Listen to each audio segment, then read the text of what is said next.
Screen recording करना बहुत आसान है। लंबे समय से इस वीडियो यानी पिछले 1.5 से 2 घंटे से इस वीडियो को रिकॉर्ड करने की कोशिश कर रहा हूँ। अभी तक एक परफेक्ट तरीका से इस वीडियो को रिकॉर्ड नहीं कर पाया। तो यहाँ पर हम लोग बात करने जा रहे हैं कि अब एक सही समय भी है बिहार पुलिस सब इंस्पेक्टर की तैयारी कैसे करें। अब इस वीडियो को मैंने 6 पार्ट में यानी 6 पॉइंट में डिवाइड कर रखा है और हर पॉइंट के ऊपर सेपरेट हम लोग बात करेंगे और एग्जैक्ट आपको समझ में आ जाएंगे इस एग्ज़ाम के प्रिपरेशन आपको किस तरह से आगे बढ़ानी है, एक राइट अप्रोच क्या होनी चाहिए। तो मैं हूँ अविनाश कुमार, चैनल पर आप नए चैनल को सब्सक्राइब कर लें और इस वीडियो को आप अपने दोस्तों के साथ शेयर करें। और थोड़ी बहुत इस वीडियो में गलती हो तो उसके लिए माफ़ी चाहता हूँ। और पहली बार मैं फेस कैम कर रहा हूँ तो थोड़ी सी अनकंफर्टेबल जैसा लग रहा है। कभी भी इस तरह के चेयर ट्राई नहीं किया था तो सोचा कि इस बार हम लोग ट्राई करें, देखते हैं क्या रिजल्ट निकल कर आता है। अब यहाँ पर 6 पॉइंट में से सबसे पहला पॉइंट आता है कि इस एग्ज़ाम के यानी आपके सामने बहुत कुछ पढ़ने के लिए सिलेबस आपको कैसे पता चले, क्योंकि ऑफिशियल सिलेबस में आप जब जाते हैं तो वहां पर क्लियर तौर पर 2 ही पॉइंट मेंशन किए गए, समान अध्ययन और करंट अफेयर। इसके अलावा कुछ भी नहीं बताया गया कि आपके सिलेबस में क्या रहेंगे। एक सही तरीका क्या है, आपके एग्जाम के किस सेगमेंट से कहाँ से प्रश्न पूछे जाएंगे, तो इसके लिए सबसे बेस्ट ऑप्शन है बिहार पुलिस सब इंस्पेक्टर यानी बीपीएसएससी के द्वारा जितने भी अभी तक एग्जाम हुए, इन सभी एग्जाम, चाहे बिहार पुलिस सब इंस्पेक्टर 2017 की एग्जाम हो जिसमें 1700 वैकेंसीज आए थे, फिर उसके बाद 2019 2446 या 2443 वैकेंसीज थे, और फिर उसके बाद 2020 और इससे 2017 के बाद एक ईएसआई वैकेंसीज आई थी, चाहे ये वैकेंसीज हो गए। फिर इसके बाद इन्फोर्समेंट सब इंस्पेक्टर के वैकेंसीज आई थी, इन्फोर्समेंट सब इंस्पेक्टर के, देन रेंज ऑफिसर के एग्जाम आए थे। और इन सभी के पेपर आप देखेंगे तो एक सही सिलेबस क्या है, किस सेगमेंट से आपका प्रश्न पूछा जा रहा है, ये आपको पता चल जाएंगे। तो सबसे बेस्ट ऑप्शन है कि एक बार कम से कम ये 2017, 2019, 2022, कम से कम ये 3 पेपर भी आप देख लेते हैं। आप एक्साइज नहीं देखते, इन्फोर्समेंट का पेपर नहीं देखते तो काम चल जाएगा, पर ये 3 पेपर 2017, 2019 और 2022 का पेपर आपको देखना बहुत ज़रूरी है।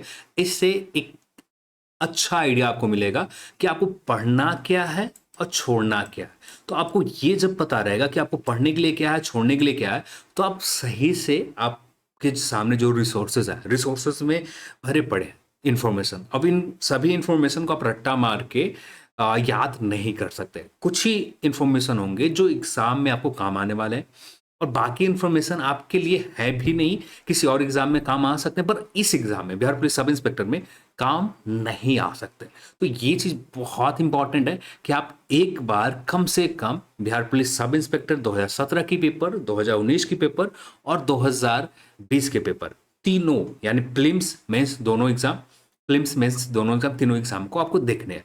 इससे आपका सिलेबस के ऊपर, एक एग्जाम पैटर्न के ऊपर किस तरह के क्वेश्चन पूछे जा रहे हैं, इसके ऊपर एक अच्छी नॉलेज आपके पास आ जाएंगे। उसके बाद जब आप प्रिपरेशन स्टार्ट करोगे तो यहाँ पर आपके लिए बहुत ज़्यादा हेल्पफुल होंगे। फिर इसके बाद आता है आपका शेड्यूल बनाना। एग्जाम का स्टडी शेड्यूल बनाना सबसे टफ काम होता है। ज़्यादातर लोग यही करते हैं कि भैया आज का टारगेट उठाते हैं, आज हिस्ट्री कंप्लीट करनी है, ठीक है, तो हिस्ट्री कंप्लीट करनी है। अब हिस्ट्री एक दिन में कंप्लीट होते नहीं है। अब इन लोग, कुछ लोग ऐसे होते हैं कि आज चलो हिस्ट्री में कम से कम एंशिएंट हिस्ट्री कंप्लीट कर लेते हैं, पर एंशिएंट हिस्ट्री भी एक दिन में कंप्लीट करना बहुत ज़्यादा टफ हो जाता है। तो इसे डिवाइड कर ले छोटे छोटे पार्ट में। बहुत इंपॉर्टेंट होता है कि कम से कम एक छोटा सा सेगमेंट डिवाइड कर लें कि हाँ, हमें 1 घंटा पढ़ना है, तो इस 1 घंटा में एंशिएंट हिस्ट्री के कुछ ही चैप्टर, कुछ ही पॉइंट को हमें अच्छी तरह से याद करनी है। तो सभी सब्जेक्ट के लिए, चाहे आप साइंस के लिए आप देख रहे हो, चाहे साइंस के लिए देख रहे हो, या आप ज्योग्राफी के लिए देख रहे हो, तो ज्योग्राफी में भी आप जब देख रहे हो तो वहां पर भी एक छोटा सा पार्ट डिवाइड करो। जैसे आज जितने भी इंडिया में पावर प्लांट है उनके नाम याद करूंगा, कहाँ पर लोकेटेड है ये याद करूंगा, इस तरह से आप डिवाइड कर देते हो। अब 1 घंटे में आप इसे रट्टा मारकर या जैसे भी याद करना चाहो याद कर सकते हो। उसके हिसाब से आप लेकर चलोगे तो बहुत आसानी से आपका कंप्लीट इस एग्जाम के सिलेबस और इस एग्जाम में मेरिट में आने के लिए बहुत इंपॉर्टेंट है कि इस तरह से आप डिवाइड करके आप अपने सेशन को बांटते और इस तरह से आप प्रिपरेशन आप आगे बढ़ाते हैं, बहुत आसानी से प्रिपरेशन कर सकते हैं। और यहाँ पर जैसे मैंने स्टार्टिंग में कहा, ऐसा मुझे टारगेट नहीं फिक्स करना है कि आज ज्योग्राफी कंप्लीट करनी है, या ऐसा टारगेट हमें कभी भी नहीं फिक्स करना है कि 3 दिन में ज्योग्राफी कंप्लीट करनी है, 2 दिन में ज्योग्राफी कंप्लीट करनी है, या 1 वीक, अब मैक्सिमम 1 वीक में कंप्लीट करनी है। ऐसा टारगेट कभी भी नहीं करना। छोटा टास्क आप बनाएं और बस कुछ ही चैप्टर, आपके पूरे इंडियन ज्योग्राफी के कुछ ही चैप्टर हैं, कुछ ही टॉपिक है जो इंपॉर्टेंट है। और हमेशा बिहार पुलिस सब इंस्पेक्टर 2017, 2019, 2022 या excise sub inspector, enforcement sub inspector, सभी के से एग्जामों में एक ही सेगमेंट से, एक ही जगह से बार बार प्रश्न पूछे जाते हैं। और सभी लोग, और कट ऑफ हाई जाने का भी बहुत ऑब्वियस रीजन है कि एक ही तरह का पेपर आ रहा है, जिससे कट ऑफ लोगों को पता चल जा रहा है कि हाँ ये सेगमेंट इंपॉर्टेंट है। तो उसके बाद प्रिपरेशन करने में बहुत आसानी लोगों के लिए हो रहा है। तो ये बहुत इंपॉर्टेंट है कि आप क्या पढ़े क्या छोड़े। उसके लिए आप कम से कम ये Bihar police sub inspector previous year paper आप देख लें, फिर इसके बाद अपने टास्क को छोटे छोटे पार्ट में डिवाइड कर दें, जिससे आपको प्रिपरेशन करने में आसानी हो। अब आते हैं तीसरे नंबर पॉइंट के ऊपर। अब सबसे ज्यादा इंपॉर्टेंट है कि आपका स्टडी मटेरियल क्या हो। आपने सिलेबस जान गए, सिलेबस अच्छी तरह से समझ गए। अब आपके टास्क जो होंगे किस तरह से हमें डिवाइड करके छोटे छोटे सेशन में पढ़नी है, ये आप अच्छी तरह से आपने कर लिया। तो अब यहाँ पर सोर्स भी बहुत अच्छे तरीके से सेलेक्ट करना है। आगे हम लोग बात करेंगे सारे सब्जेक्ट वाइज कि किस छोटे से सब्जेक्ट को कौन से सोर्स को किस सोर्स के माध्यम से आपको कंप्लीट करनी है, सब कुछ हम लोग बात करेंगे। इसके ऊपर हम लोग थोड़ी देर के बाद इस पॉइंट के ऊपर हम लोग आगे आएंगे। फिर उसके बाद जब सोर्स आज आपके सामने आ जाते हैं तो यहाँ पर कुछ सेगमेंट ऐसे हैं, ज्यादातर प्रश्न यानी आपके सामने टोटल 100 प्रश्न है और 100 में से 70 प्रश्न आपको ऐसे मिलेंगे जो फैक्चुअल डेटाबेस के ऊपर होंगे। आपको याद है तो ठीक है, याद नहीं है तो भी ठीक है, क्योंकि आप मेरिट से बाहर होने जा रहे हैं। फिर उसके बाद कुछ प्रश्न आते हैं कॉन्सेप्चुअल, यानी जो आप पढ़ रहे हो। जैसे आपने पॉलिटी के राष्ट्रपति के ऊपर कंप्लीट किया तो वहां पर कुछ कॉन्सेप्चुअल प्रश्न आ जाएंगे डायरेक्ट। जैसे हमेशा आर्टिकल बेस्ड या इस तरह के या अमेंडमेंट बेस्ड या किसी फैक्ट बेस्ड हमेशा प्रश्न नहीं आते। कभी कभी 20 से 30 प्रश्न ऐसे होते हैं जो पूरी तरह से आपको कॉन्सेप्ट के ऊपर बेस्ड होते हैं। तो ये कॉन्सेप्ट के ऊपर बेस्ड प्रश्न, ये आपका मेरिट डिसाइड करता है। ये 20 में से 30 में से ज्यादातर कैंडिडेट 5 से लेकर 10 क्वेश्चन एक सही अटेम्प्ट लोग ले लेते हैं। कुछ गलती यहाँ 70 में, कुछ गलती यहाँ पर किया और कुछ गलती यहाँ पर किया, तो यहाँ पर भी 5 से 10 सही लोग कर लेते हैं। तो यहाँ पर भी इंपॉर्टेंट ये है, आप फैक्ट जब रट्टा मार रहे हो, फैक्ट के साथ साथ आप कॉन्सेप्ट के ऊपर भी ध्यान दो, क्योंकि ये आपका डिसाइड करेगा मेरिट ऑफ। यहाँ पर ये इंपॉर्टेंट और हो जाता है क्योंकि यहाँ पर वैकेंसीज 1288 वैकेंसीज है। वैकेंसीज बहुत ज़्यादा कम है, जिससे आप बहुत इंपॉर्टेंट हो जाती है कि आप थोड़ी सी कॉन्सेप्ट के ऊपर भी ध्यान दें। अब आते हैं 5वें नंबर पॉइंट के ऊपर। 5वां नंबर पॉइंट बहुत ज़्यादा इंपॉर्टेंट है। अब जो पढ़ रहे हो ना, कम से कम उसे फ्रिक्वेंटली आप रिवीजन करते हो ना, तो आपका एग्जाम जो भी आपने पढ़ा उसे रिटेंशन करने में, उसे याद रखने में, लंबे समय तक याद रखने में बहुत ज़्यादा इजीली हो जाते हैं, बहुत ज़्यादा आसान हो जाते हैं।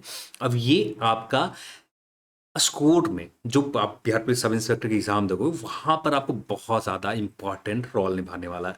तो ये मेक श्योर कि कम से कम रेगुलर बेसिस के ऊपर, जैसे आपने बायो स्टार्ट किया, ठीक है, बायो का कोई जैसे सेल आपने कंप्लीट किया, ठीक है, सेल कंप्लीट किया, मान लेते हैं आज आपने सेल पढ़ा, यानी मंडे के दिन आपने सेल पढ़ा, तो कम से कम इस बात को ख्याल रखें संडे खत्म हो, संडे आने से पहले, यानी चाहे संडे को आप रिवीजन कर ले या संडे को रिवीजन कर ले, या ऐसा करें कि संडे के पहले जो भी दिन आ जाए उस समय रिवीजन कर ले, पर एक बार रिवीजन अपने टॉपिक को फिर से कर ले।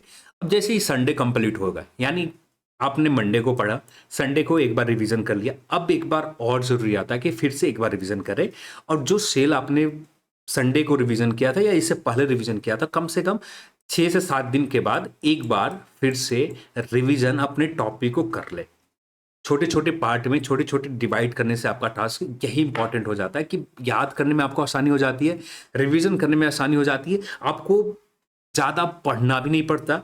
आप छोटे से कुछ ही, यानी जो आपके पास सोर्सेस है उन सोर्सेस में से लिमिटेड चीज़ों को ही पढ़ना है, जो आपको मेरिट में आ जाता है काम, जो आपका प्रिलिमिनरी एग्जाम क्लियर करने में आ जाता है, मेंस एग्जाम में अच्छे स्कोर करने में भी हेल्प मिल जाता है। तो ये बहुत इंपॉर्टेंट है कि रेगुलर बेसिस के ऊपर जो आपने कंप्लीट किया उस टॉपिक को रिवीजन करें। हाँ, इस बात को भी ख्याल रखें कि जो टॉपिक, यानी जैसे आपका सेल है, बहुत ज़्यादा आपका स्ट्रॉन्ग सेगमेंट है, बहुत ही मजबूत सेगमेंट है, तो यहाँ पर ऐसा कर सकते हैं कि जैसे एग्जाम का नियर डेट आए कि एक वीक बचा हमारे सामने, तो उस समय भी हम सेल टॉपिक को रिवीजन कर सकते हैं। यदि आपका वीक सेगमेंट नहीं है, आप नए कैंडिडेट हैं, पहली बार सेल कंप्लीट किया है, तो आपको इस तरह से पहला रिवीजन 3 से 4 दिन के अंदर आपका हो जाना चाहिए। दूसरा रिवीजन इस रिवीजन के बाद कम से कम 7वां दिन में हो जाना चाहिए। उसके बाद 15 दिन के बाद या 20 दिन के बाद भी रिवीजन करना चाहें, आप कर सकते हैं। अब इससे किसी भी टॉपिक को आप लंबे समय तक याद करने में बहुत आसानी होगा। तो बहुत ज़रूरी है, मेक श्योर कि कम से कम रिवीजन रेगुलर बेसिस के ऊपर करें, जिससे आपको आसानी से आप इस एग्जाम को प्रिपरेशन करने में आसानी हो। देन बात करते हैं अगले पॉइंट के ऊपर, 6ठे नंबर पॉइंट के ऊपर आता है जो इंपॉर्टेंट है यहाँ पर बहुत ही ज़्यादा। आपका हेल्थ बहुत ही ज़्यादा इंपॉर्टेंट है। आपका जैसे एग्ज़ाम आ जाते हैं, बहुत सारे लोग कैंडिडेट ऐसे हैं जो लंबे समय से 2017 पे बाहर हुए, 2019 में बाहर हुए, फिर यहाँ पर 2020 में बाहर हुए। उनके ऊपर घर से प्रेशर अलग से मिल रहा है, फिर उसके बाद खुद का मेंटल प्रेशर अलग से है कि अभी तक कोई अच्छा रिजल्ट नहीं दे पाए। तो यहाँ पर चाहे फिजिकल में बाहर हो रहे हो, चाहे मेंस में बाहर हो रहे हैं, जो भी जहाँ भी आप बाहर हो रहे हैं, तो आपका यहाँ पर ज़रूरी है कि कम से कम आप मेंटली फिजिकली अच्छे रहें। मेंटली फिजिकली अच्छे रहने के लिए सबसे बेस्ट ऑप्शन है यहाँ पर रनिंग। ज़्यादा हमें रनिंग के ऊपर फोकस नहीं करनी है। जब तक हम प्रिलिमिनरी एग्ज़ाम नहीं दे देते हैं तब तक। प्रीलिम्स एग्ज़ाम दे देते हैं, उसके बाद प्रीलिम्स एग्ज़ाम में आपका रिजल्ट हो जाता है, मेंस एग्ज़ाम का प्रिपरेशन आप स्टार्ट कर देते हैं, क्योंकि प्रीलिम्स एग्ज़ाम में जो भी मेहनत करनी थी आपने मेहनत कर रखा है। अब यही सेम चीज़ जो आपने प्रीलिम्स एग्ज़ाम में मेहनत किया, यही सेम चीज़ आपका मेंस एग्ज़ाम में पूछे जा रहे हैं। थोड़े से आपको कुछ एक्स्ट्रा जो पढ़ना है वो मैथ पढ़ने हैं और रीजनिंग पढ़ने हैं, मैथ्स प्लस रीजनिंग पढ़ने हैं। ठीक है, यही कुछ 2 टॉपिक आपको एक्स्ट्रा पढ़ना है, और एक्स्ट्रा पढ़ना है हिंदी पेपर, जो आपको सिर्फ क्वालिफाई करने के लिए 30% के लिए आपको ज़रूरत है, बाकी आपको ज़रूरत नहीं है। तो यहाँ पर हैवी रनिंग, यानी आपका प्रैक्टिस, आपका रनिंग इम्प्रूवमेंट, आपको समय का कम करना है। आप 6.5 यानी 6 मिनट 30 सेकंड के पहले आप इस समय से पहले आप रनिंग पूरा कर पाओ, और इस चीज़ की मेहनत आपको मेंस एग्जाम के बाद करनी है। अभी के लिए सिर्फ एक मैराथन रनिंग करनी है, कम से कम 2 से 2.5 किलोमीटर, इससे ज़्यादा नहीं करनी है। चाहे 2 किलोमीटर करो आप, 2 या हाफ किलोमीटर करो, तो इतनी रनिंग आप डेली करते हो तो आपका मेंटल प्रेशर और फिजिकल प्रेशर बहुत हद तक जो भी है वो बहुत कम रहेंगे। हाँ, यहाँ पर बहुत तेज़ रनिंग नहीं करनी है, बस इतना करना है कि जैसे आप एक वॉक पर जा रहे हो, वॉक के ऊपर जितना आप स्लो चलते हो उससे थोड़ा सा फास्ट चलना है, इससे ज़्यादा नहीं करना है। अब ये बहुत ज़्यादा आपके लिए हेल्पफुल होगा। आप इस एग्ज़ाम की प्रिपरेशन के लिए आपका रनिंग भी इंप्रूव हो रहा है। अब 2020 वाले सब इंस्पेक्टर में आपने देखा था, अप्रैल में रिजल्ट आए और जून में आपका फिजिकल ले लिया गया, और लोगों के बहुत ज़्यादा मुश्किल में आ गए कि जब मेंस एग्ज़ाम के रिजल्ट आए थे मई के पहले वीक में, 10 या 8 मई को आए थे, ठीक है। तो फिजिकल स्टार्ट हो गए जून में, 1 मंथ से ज़्यादा समय मिला, 1 मंथ 10 दिन या 5 दिन मिला होगा, इससे ज़्यादा समय नहीं मिला। समय लोगों के पास कम थे, और समय कम होने की वजह से बहुत सारे कैंडिडेट अपना रनिंग ही सही नहीं कर पाए। तो रनिंग सही करने के लिए कम से कम लाइट रनिंग रेगुलरली आपको अब भी सही करना होगा, तब जाकर बिहार पुलिस सब इंस्पेक्टर 1288 में एक सीट आप कंफर्म कर पाएंगे। नहीं तो आपके लिए कोई ऑप्शन नहीं है, आप यहाँ पर ही छोड़ दे, गिव अप कर दे, और गिव अप करने के बाद आपके पास बहुत सारे ऑप्शन है, उन ऑप्शन के ऊपर आपको ध्यान देनी चाहिए, आपके लिए बहुत इंपॉर्टेंट हो जाता है। बैटरी भी लो हो गया, बताया ही स्टार्टिंग में कि लंबे समय से वीडियो को रिकॉर्ड कर रहा हूँ, चलो चार्ज में लगा दिया मैंने। देन बात करते हैं अगले पॉइंट के ऊपर। अब अगला पॉइंट बहुत इंपॉर्टेंट आ जाता है, सोर्स के ऊपर बात करेंगे, सिलेबस के टॉपिक के ऊपर बात करेंगे, और सबसे पहले स्टार्ट करते हैं करंट अफेयर के ऊपर। करंट अफेयर कहाँ से प्रश्न पूछे जाते हैं इन टॉपिक ऊपर। अब यहाँ पर जैसे सबका अपना अपना अलग अलग करंट अफेयर को लेकर अप्रोच होता है, तो यहाँ पर रिसोर्सेज के ऊपर सबसे पहले बात कर लेते हैं। आपका एक बुक होनी चाहिए एसपीडी, और मंथली ले या ना ले कोई फर्क नहीं पड़ता, एक बुक होना चाहिए एसपीडी। और एसपीडी आपका ये काम आएगा कि जो जैसे फैक्चुअल क्वेश्चन है, जो आपका जो इम्पोर्टेंट अपॉइंटमेंट हो गया, इम्पोर्टेंट स्कीम हो गया, सारा चीज़ अरेंज वे में आपका कुछ ही स्टार्टिंग के 40 से 50 पेजेस में मिल जाते हैं। अब ये जो स्टार्टिंग के 40 से 50 पेजेस हैं बहुत ज़्यादा इंपॉर्टेंट है। अब यहाँ से कम आपका 5 से लेकर 10 के बीच में क्वेश्चन हमेशा रखते हैं, और ये बहुत ज़्यादा इंपॉर्टेंट है। तो ये स्पीडी पहला, या स्पीडी की जगह आप दूसरा चीज़ भी आप ले सकते हो, दूसरा एडुटेरिया उस समय आ जाता है, तो एडुटेरिया को भी प्रीफर कर सकते हो। पर जो भी आपका उस समय एग्जाम के समय जो भी बुक आपका मिल जाए, सिर्फ 1 मंथ का, बाकी किसी भी मंथ का नहीं। आप जब यानी एग्जाम मान लेते हैं कि अक्टूबर में हो रहे हैं, ठीक है, तो आपको उस समय लेना है कि सितंबर के या स्टार्टिंग में आप ले लो या सितंबर मिड में ले लो, और उसी हिसाब से अपना ईएसपीडी का जो 40-50 पेज है इसे बहुत अच्छे से कवर करनी है। और ये भी पूरी तरह से मेक श्योर करना है कि कम से कम 4 बार रिवीजन तो आप कर ही लो। 4 बार आपका रिवीजन हो जाता है ना तो आपको कोई नहीं रोकेगा। यहाँ 40 से 50 जो पेज आपने पढ़ा, 5 से 10 प्रश्न को गलत तो आप नहीं करोगे, और 5 से 10 प्रश्न आसानी से सही करने के लिए आपका काफी होगा। अब बात है बाकी टॉपिक के ऊपर। ये तो आपका स्टार्टिंग का टॉपिक आप कवर करने के लिए बुक ऑथर, ये स्टार्टिंग के पेज में कवर हो जाएंगे। अवार्ड स्टार्टिंग पेज में कवर हो जाएंगे। सोशल एंड कल्चरल इवेंट ये आपका मंथली आपको कवर करने पड़ेंगे। मेजर डेवलपमेंट साइंस टेक्नोलॉजी में ये भी आपको मंथली कवर करने पड़ेंगे। स्पोर्ट्स इवेंट गेम पर्सनालिटीज ये इंपॉर्टेंट है। पर्सनालिटी जैसे किसी भी आप स्पोर्ट में किसने क्या जीता, किसने क्या पुरस्कार जीता, यहां से ज्यादा इंपॉर्टेंट है यहाँ पर कौन से प्लेयर किस खेल से किस गेम से संबंधित है, ये इंपॉर्टेंट है। अब इसके लिए जितने भी ये चाहे गवर्नमेंट स्कीम हो गए या इनिशिएटिव हो गए, इसके लिए आपका स्पीडी कवर हो जाएंगे, बहुत हद तक आपका अच्छे से कवर हो जाएंगे। बस इंपॉर्टेंट आता है नेशनल और इंटरनेशनल इवेंट जो हमेशा रेगुलर बेसिस के ऊपर डेली आपको इवेंट हो रहे, उन इवेंट को कवर करने के लिए बेस्ट ऑप्शन है वैसा करंट अफेयर के आप लेक्चर ढूंढे जो मंथली कम से कम टॉप 3 से लेकर 400 मैक्सिमम 300 के एमसीक्यू से लेकर, हाँ थोड़ी बहुत इसके यानी जो भी एमसीक्यूज करा रहा है उसका ब्रीफ जानकारी भी दे रहा हो, वैसा यूट्यूब चैनल का कम से कम 300 मंथली क्वेश्चन आप कवर करते हैं, आपका काम बन जाएगा। और साथ में एक बुक और प्रीफर कर सकते हो आप, अरिहंत ले लो, आप अरिहंत ले लो या ठीक है, अरिहंत ले लो या पीडी ले लो, प्रतियोगिता दर्पण आप ले लो मंथली, ठीक है। स्पीडी आखिरी मोमेंट के लिए, पीडी या अरिहंत ले लो, ले सकते हो आप, या आप यूट्यूब से जो इंपॉर्टेंट आपका क्लासेस मिल जाते हैं जहां पर भी आप 300 एमसीक्यूज का मिल जाते, वहां से आप मंथली करंट अफेयर कर लेते तो सफिशियंट होंगे। आपके पास दो ऑप्शन है, स्पीडी तो इंपॉर्टेंट है, स्पीडी को आप इग्नोर नहीं कर सकते, ठीक है, स्पीडी को इग्नोर नहीं कर सकते। फिर उसके बाद बात करें, आप प्रतियोगिता दर्पण और रिहंत को इग्नोर कर दो, कोई दिक्कत नहीं होगा।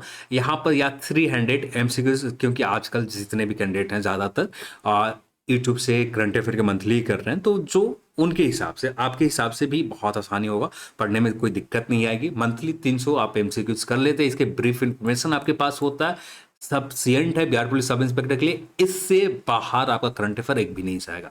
या आपने एडुटेरिया आ गए समय से, तो एडुटेरिया के जो थोड़े बहुत, हाँ वहाँ से आपको बाहर चले जाएंगे क्योंकि वहाँ पर लिमिटेड चीज़ें बताए जाते हैं, तो वहाँ पर मैं सजेस्ट नहीं करूँगा सिर्फ एडुटेरिया के ऊपर आश्रित रहे। आपको स्पीडी भी लेकर चलने होंगे, या स्पीडी की जगह एडुटेरिया आप ले लो। फिर यहाँ पर आपको 300 एमसीक्यूज मंथली कम से कम 8 मंथ का आपको कंप्लीट होना चाहिए।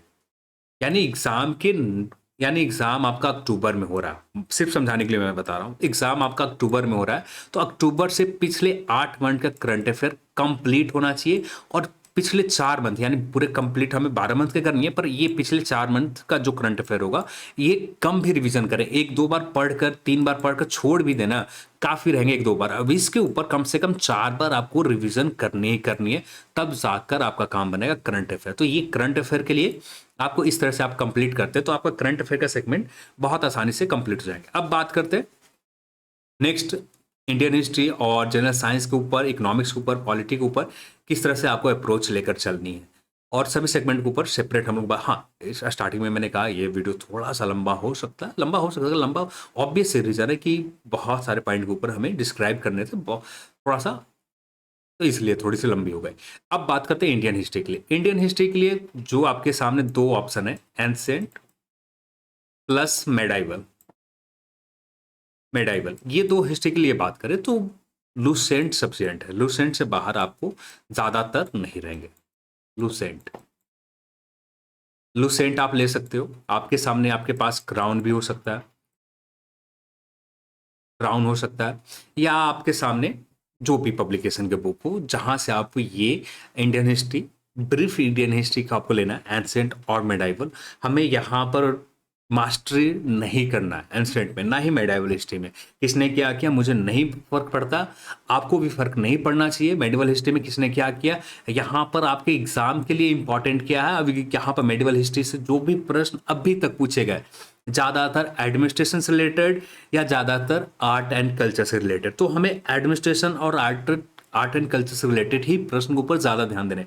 किसके क्या थे, कौन उनका समय टाइम क्या टेन्योर रहा, किस राजा का क्या टेन्योर रहा, उसके ऊपर ज़्यादा ध्यान नहीं देनी है। एक दो बार आप पढ़ लेना है, हल्का फुल्का मेमोरी में रह सके, पर ज़्यादातर आपको फोकस करनी है एडमिनिस्ट्रेशन को लेकर और आर्ट एंड कल्चर को लेकर। एंसेंट हिस्ट्री में भी जैन धर्म, बौद्ध धर्म, गुप्ता पीरियड और फिर उसके बाद सतवाहन वंश, देन आपका आपका अशोका, थोड़ी बहुत आप अशोका से ज़्यादातर प्रश्न एडमिनिस्ट्रेशन से रिलेटेड होते हैं और बौद्ध और जैन से ज़्यादातर प्रश्न होते हैं। तो यहाँ पर एंसेंट हिस्ट्री लुसेंट में जितना दिया हुआ है या क्राउन में जितना दिया हुआ है या वो जो भी पब्लिकेशन के आप पढ़ रहे हैं उन पब्लिकेशन के बुक में जो भी जितना दिया हुआ है बस उतना करना है।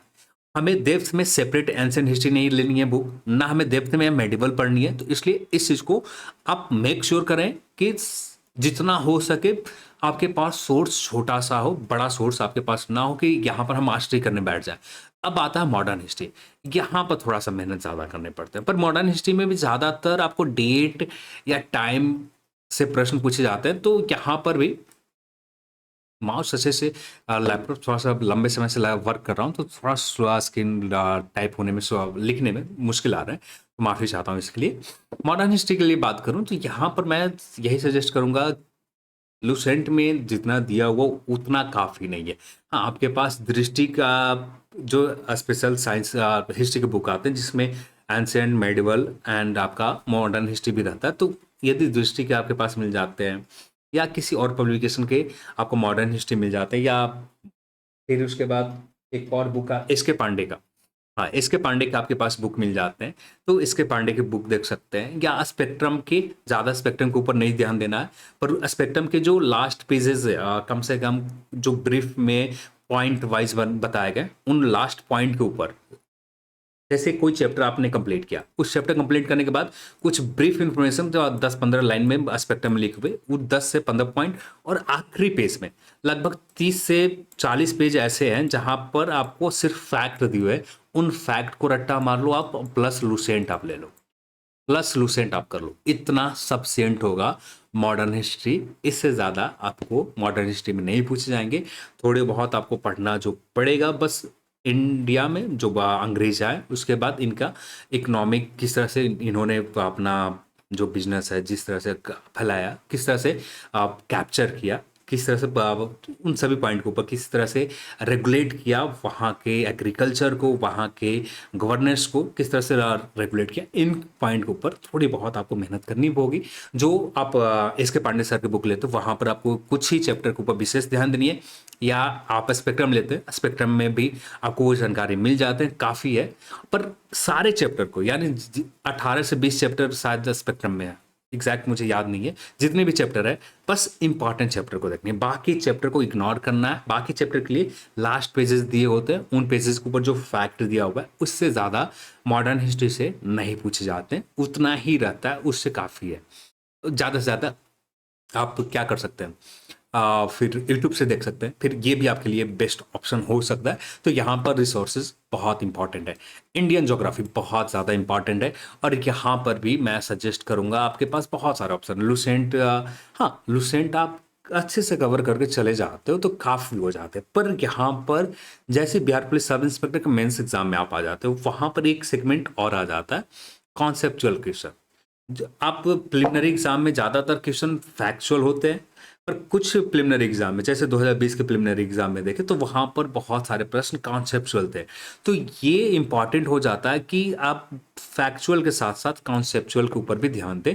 सबसे बेस्ट ऑप्शन है महेश परमाल का, जो इंडियन ज्योग्राफी के सेगमेंट है, छोटा सा सेगमेंट है, बस उन्हीं सेगमेंट को आप कवर करें, उससे ज़्यादा पढ़ने की ज़रूरत नहीं है। इंडियन ज्योग्राफी से एक्स्ट्रा भी नहीं पढ़नी है, सिर्फ इंडियन ज्योग्राफी के ऊपर ध्यान देनी है। प्रिलिमिनरी एग्जाम में थोड़ी बहुत आपको प्रश्न कॉस्मोलॉजी से आपको प्रश्न पूछे जा सकते हैं, सन का सोलर सिस्टम के ऊपर कुछ प्रश्न आपको आ सकते हैं, बस उस सिर्फ प्रिलिमिनरी एग्जाम में सोलर सिस्टम से प्रश्न आएंगे, पर मेंस एग्जाम में ज़्यादातर प्रश्न आपको इंडियन ज्योग्राफी से ही रहते हैं। फिर पॉलिटी, पॉलिटी आपका लुसेंट से बाहर नहीं जाना, लुसेंट ही सिर्फ करना है, लुसेंट से ज़्यादा एक्स्ट्रा आपको करना भी नहीं है। एक दो क्वेश्चन आएंगे जो मेंस में आएगा, जो आपको मेरिट के लिए बहुत ज़्यादा इंपॉर्टेंट होंगे, तो वहाँ पर, या प्रिलिमिनरी एग्जाम में ही चाहो तो आप वहाँ पर भी कर सकते हो। प्रिलिमिनरी एग्जाम की बात करें तो यहाँ पर कुछ चैप्टर के ऊपर, जैसे प्रेसिडेंट के ऊपर, पंचायती राज के ऊपर, फिर उसके बाद बात करें लोकसभा के ऊपर, फिर बस यही कुछ चैप्टर है। इन्हीं चैप्टर के ऊपर विशेष कर ध्यान देनी है। और स्टार्टिंग के आपको आर्टिकल, अमेंडमेंट, और उसके बाद जितने भी भाग पार्ट में डिवाइड है, और अनुसूची, बस इतने के ऊपर आप ध्यान दे दो, काफ़ी है। और थोड़ा सा आपको ये भी ध्यान देना है हायरार्की को लेकर। हायरार्की को लेकर हमेशा बीपीएससी के लिए फेवरेट क्वेश्चन रहा। एक दरोगा के एग्जाम के छोड़ दें तो लगभग लगभग दोनों दरोगा के एग्जामों में हायरार्की से रिलेटेड एक प्रश्न यहाँ पूछेगा। जो टॉप हायरार्की है, जितने भी टॉप मोस्ट हायरार्की उनके ऊपर कौन से कितने नंबर पर आते हैं, इससे प्रश्न हमेशा पूछा जाता है। तो हायरार्की को लेकर यहाँ पर आप ध्यान दे दें, और ये आपको बहुत ज़्यादा इंपॉर्टेंट हो जाता है। ये पॉलिटी को लेकर लुसेंट से बाहर नहीं जाने। हायरार्की आप गूगल भी करके देख लेते हैं कि इंडियन पॉलिटिक्स की हायरार्की क्या, तो वहाँ से आपको आइडिया मिल जाता है। फिर इसके बाद इंडियन इकोनॉमिक, तो इंडियन इकोनॉमिक में सिर्फ आपको कुछ इंपॉर्टेंट थ्योरी, जैसे ज़्यादा नहीं हमको ध्यान देना, मेन फोकस करना बैंकिंग के ऊपर। बैंकिंग से दो प्रश्न हो जाएंगे। बैंकिंग, बैंकिंग के बाद 5 ईयर प्लान, बस इतना ही लिखता हूँ, 5 year plan, 5 year plan. Then बात करें 5 ईयर प्लान के बाद आपका इंपॉर्टेंट क्या आ जाता है, जो भी इंपॉर्टेंट थ्योरी है, कुछ ही थ्योरी, जैसे गरीबी को लेकर, फिर जो भी छोटे बॉन्ड, कुछ ही आपको इंपॉर्टेंट थ्योरी मिल जाएंगे, उनके कुछ थ्योरी को आपको देख लेनी, जो सिर्फ इस प्रिलिमिनरी एग्जाम के लिए काफ़ी हो। तो इसके लिए बेस्ट रिसोर्सेज की बात करें, लुसेंट, मैं तो कहूँगा लुसेंट इग्नोर ही कर दो, क्योंकि लुसेंट बहुत ज़्यादा जो आपका टाइम कंज्यूम कर लेगा, क्योंकि हमें यहाँ पर लिमिटेड चीज़ को पढ़ना है। तो बैंकिंग यूट्यूब से पढ़ लेंगे, 5 ईयर प्लान यूट्यूब से पढ़ लेंगे, और कुछ इंपॉर्टेंट जो टर्म्स है ये हमें लुसेंट से यूट्यूब से देख लेंगे। तो यानी आप यूट्यूब के ऊपर इकोनॉमिक, यानी किसी भी जनरल कॉम्पिटिटिव एग्जाम के इकोनॉमिक्स आप पढ़ते हो तो 30 से 40 लेक्चर में, ज़्यादातर 20 से 30 ही लेक्चर में ये लोग कंप्लीट कर देते हैं। अब ये जो 20 से 30 लेक्चर है, और ज़्यादातर लेक्चर इनका 45 से 1 आवर के होते हैं, तो यानी कुछ ही घंटों में आप ये करंट जो इकोनॉमिक्स का सेगमेंट है ये कंप्लीट कर सकते हो। इतना सफिशिएंट है। लुसेंट को आप, मैं सजेस्ट करूंगा इग्नोर करो। थोड़ी बहुत आप मिसलेनियस टॉपिक ऊपर ध्यान आप दे सकते हो, बाकी चीज़ों के ऊपर आप ध्यान नहीं दे सकते, आपके ऊपर जरूरी नहीं है। अब आता है इंडियन बात, जैसे बिहार के आप एग्जाम दे रहे हो, तो कभी कभी भूले भटके एक दो क्वेश्चन आपको पूछ दिए जाते हैं। तो इसके लिए मैं सजेस्ट करूंगा कि बिहार के कल्चर, बिहार के हिस्ट्री, बिहार के पॉलिटी के ऊपर ना ध्यान दे। कभी कभी भूले भटके एक दो क्वेश्चन पूछ दिए जाते हैं बिहार से रिलेटेड, नहीं तो ज़्यादातर क्वेश्चन आपका ये जो सिलेबस आपको दिए गए, इन्हीं सिलेबस के ऊपर ज़्यादातर प्रश्न पूछे जाते हैं। तो हम लोगों ने 2 सेगमेंट को बहुत अच्छे से कंप्लीट कर लिया, जनरल अवेयरनेस, करंट अफेयर। अब तीसरा सेगमेंट आता है जनरल साइंस। अब इसके लिए क्या हमें करनी चाहिए, तो यहाँ पर जैसे फिजिक्स, केमिस्ट्री, बायो, तो यहाँ पर फिजिक्स को आप इग्नोर करके चलो तो आपका काम बन जाता। कभी कभी आपका बहुत ज़्यादा किस्मत, बैड लक है ना, तब जाकर फिजिक्स से एक बहुत बड़े नंबर में क्वेश्चन आ जाता है, नहीं तो हमेशा 2 से 3 क्वेश्चन फिजिक्स से रहते हैं, इससे ज़्यादा नहीं रहता है। तो ये भी 2 से 3 क्वेश्चन आपका यूनिट एंड डायमेंशन, फिर उसके बाद आपका लाइट से प्रश्न हो गए, मैग्नेटिज्म से हो गए। ये कुछ इंपॉर्टेंट फेवरेट टॉपिक है जो आप लुसेंट में जितना दिया हुआ है, यदि उतना करने भी बैठ जाए तो बहुत समय लग जाएंगे, क्योंकि आप लुसेंट डायरेक्ट पढ़ भी नहीं सकते, क्योंकि जब तक आपका, यदि पहली बार पढ़ रहे हैं तो बहुत मुश्किल हो जाए। हाँ, कई बार आपने कंप्लीट कर रखा तो लुसेंट ही सजेस्ट करूंगा। कई बार फिजिक्स चैप्टर को आपने कंप्लीट कर रखा तो सिर्फ लुसेंट पढ़ो आप, इससे ज़्यादा नहीं। अब इंपॉर्टेंट आता है केमिस्ट्री एंड बायो। बहुत ज़्यादा यहाँ पर इंपॉर्टेंट रोल निभाने जा रहा है केमिस्ट्री, और अच्छा लेवल का प्रश्न यहाँ से पूछे जाएंगे, क्योंकि आप इस एग्ज़ाम में बिहार पुलिस के सब इंस्पेक्टर के एग्जाम हो, या आप जितने भी एग्जाम देखें, वहाँ पर केमिस्ट्री के अच्छे खासे लेवल के प्रश्न होते हैं, बायो का बहुत अच्छे लेवल के प्रश्न होते हैं। तो केमिस्ट्री और बायो के ऊपर आपको अच्छे से पढ़ने, चाहे आप एनसीईआरटी का प्रीफर लो, पर एनसीईआरटी आप प्रीफर लोगे तो आप डायरेक्ट पढ़ने जाओ तो बोर हो जाओगे, आप ये कर नहीं पाओगे। तो इससे बेस्ट ऑप्शन है कि जो महेश बर्णवाल के एनसीईआरटी ब्रीफ आप इंफॉर्मेशन के लिए आते हैं, क्या उसे प्रीफर में ले सकते हो। या दूसरे आपके पास ऑप्शन है कि कहीं कोई अच्छा सा टीचर आपको खोजने जो एक कंप्लीट केमिस्ट्री और बायो को अच्छे से कंप्लीट करवाता हो, वैसे टीचर से आप केमिस्ट्री और बायो प्लस क्वेश्चन बैंक जो हो सकता है एसएससी के एग्जाम का, बिहार दरोगा के एग्जाम का और बीपीएससी के बीपीएससी के एग्जाम का, और कुछ यूपीएससी के एग्जाम में जो जनरल साइंस से पूछे गए, बाकी इग्नोर कर दो, पर यूपीएससी के एग्जाम में जनरल साइंस से जो भी प्रश्न पूछे गए, चाहे आप सीएपीएफ में हो गए, सीडीएस में हो गए, एनडीए के एग्जामों में साइंस से जो क्वेश्चन पूछे गए, ये कम से कम प्रीवियस 2 से 3 साल का पेपर एक बार पढ़ लो आप, बहुत ज़्यादा काम आने वाले हैं। यहाँ से फिजिक्स केमिस्ट्री बायो को जो भी सेगमेंट से प्रश्न पूछे जाते हैं, बहुत समय देखे गए हैं कि यहाँ से एज इट इज़ प्रश्न उठा लिए जाते हैं, थोड़े बहुत प्रश्न में चेंजेस करके। तो इम्पॉर्टेंट हो जाता है कि प्रीवियस एग्जाम में जितने भी जनरल साइंस से प्रश्न पूछे गए, उन प्रश्न को आप एक बार रिवीजन ज़रूर कर लो।